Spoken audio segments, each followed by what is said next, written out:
What's up, everybody? My name is Galston Anthony, the best to ever do it, in another episode of the G2G podcast. Now, I decided to bring a new segment in where I'm going to talk about my opinions of the people that I either hosted or maybe some current affairs and news that is out there today. Now, please bear in mind and consider this very, very wisely. My walk of life may be different to most people on earth, and so my perspectives can be and will be particularly different. Please take it in, soak it in, and I'm happy to debate it back and forth, but please, no nasty comments as we go. And on that note, please make sure to subscribe and like and comment and so forth and so forth. Now, let's get into it. Now, the first person I want to have my opinions about is Nota. Now, particularly something that he said on the internet, which was this. White people are inferior species to us. We are Homo sapiens.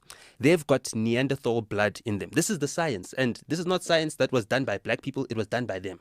We're dealing with the weakest whites that the world has ever seen. So we expect to have Ubuntu, humanity.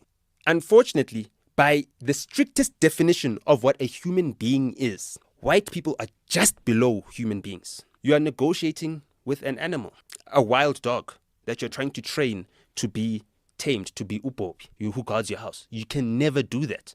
So we're expecting Ubuntu from them. We're like, you stole our land, you butchered our people and everything else, and we just want justice. We're not out for your blood. We're not chopping off your heads. We're not doing anything. Why don't you guys understand that? Why don't you guys have Ubuntu? Why don't you guys have a heart? They don't, because they're incapable of that. Now let's think about it for a second.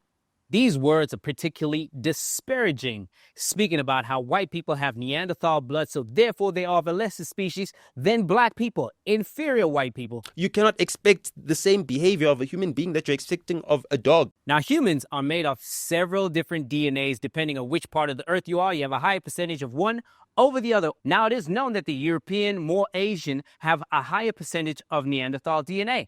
1 to 2%, and the Africans/black people have less of it at 0.5%. Now understand, each human being does have Neanderthal DNA in it, just one more than the other. Given that argument of Nota, he says that because they have the Neanderthal, which is a dog type of DNA, they are lesser human beings. You cannot expect the same behavior of a human being that you're expecting of a dog. Let's break that argument down as best as I can. In my belief, Nota's argument is quite self-defeating. Using Nota's logic of white people have Neanderthal DNA of 1 to 2%, somebody can argue in bad faith that black people have 19% of archaic hominin DNA. Now, what is that? That is known to be a completely different species that is known in today's time as primitive. Yes, not much is known about them, but if somebody used that argument in bad faith, they could say, well, black people are primitive creatures. Now, using these arguments all together, having a DNA of higher sort or a lower sort in percentages does not mean a mark of inferiority or superiority. What Nota is doing here is trying to incite a sense of hate, which I personally do not appreciate. Once again, this is my opinion. What is true and what we do know is that a lot of white people over history have said that black people are inferior creatures, and they've given their reasons for it. But now let's look at hate. Hate is a problem throughout history. One race hates the other race. One nationality hates the next nationality. Let's go to Greece, where I visited before. The Greeks hate the Turks to bits. And you know what that hate is for?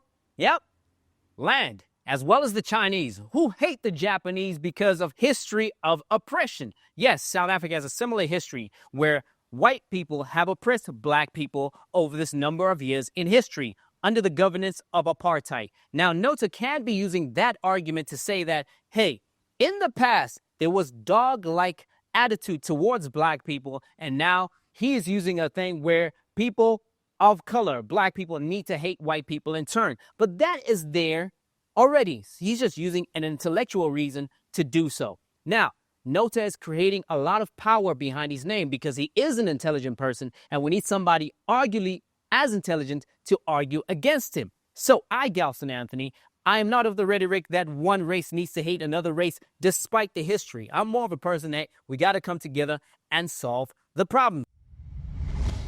Moving over to Ernst Roets, somebody I did a podcast with, and interestingly enough, we're in some of the same classes in high school. Now, when I did the podcast with him, what I did was try to trick him into thinking that I think he's racist. I did not have a predisposition of believing that he was. However, given his history and the time that he was in Afriforum and Solidarity Movement, I wanted to challenge that to the depth as much as possible. Did he prove himself to be racist? So would you say that Afriforum is anti-racist? Absolutely. So why you keep being accused for being racist? Can I give you an example? I need more of a straight answer. I think we are being accused for being racist. Just frame the question again. I want to make sure I answer correctly. So can a black person become CEO of Afriforum? So I stitched myself in this video to address the matter that became particularly popular as a soundbite in my videos. Can a black person become a CEO of Afriforum? Now, in my comment sections, people went wild. Some people were wise enough to ask the right questions. Can a non-Zulu person or a non-royal person become Zulu king? Well, I thought it was a fair question. So let's address that matter. But first, let me start here. I did say a couple of minutes ago in this very video that I don't have a predisposition that somebody is guilty before proven innocent, just like I don't have a predisposition that somebody is racist until they prove themselves racist. Now, using this as a segue to get into my next point is that politics is a game of emotion. They play with your heartstrings. They use an us versus them mentality and a victimhood mentality so that they can get that emotional thing out of you. And yes, can a black person become a CEO of Afriforum? Was one of them so that it could be a clickbait, but it's time that we unfold this. So, what is Afriforum? Now, according to them, it is a civil rights movement in South Africa that advocates for minority rights. Now, please understand minority rights. And it furthermore focuses on the Afrikaans-speaking community. Now, that definition does not say that the person needs to be white or black. It says there Afrikaans-speaking community. Now, the problem with Afriforum as a whole is that the people that are non-white Afrikaans do not feel like they're represented. For example, the minorities that exist, like the Khoisan, who do speak Afrikaans, and the colored people don't feel like they're being advocated for. Now, let's take our emotional goggles off and put our reasoning goggles on for a second. He did respond and says, yes, a black person can be a CEO, theoretically, but practically it is unlikely. The definition of defining Afriforum should have stated, like, it is a white Afrikaans movement, so that these kind of questions do not come up.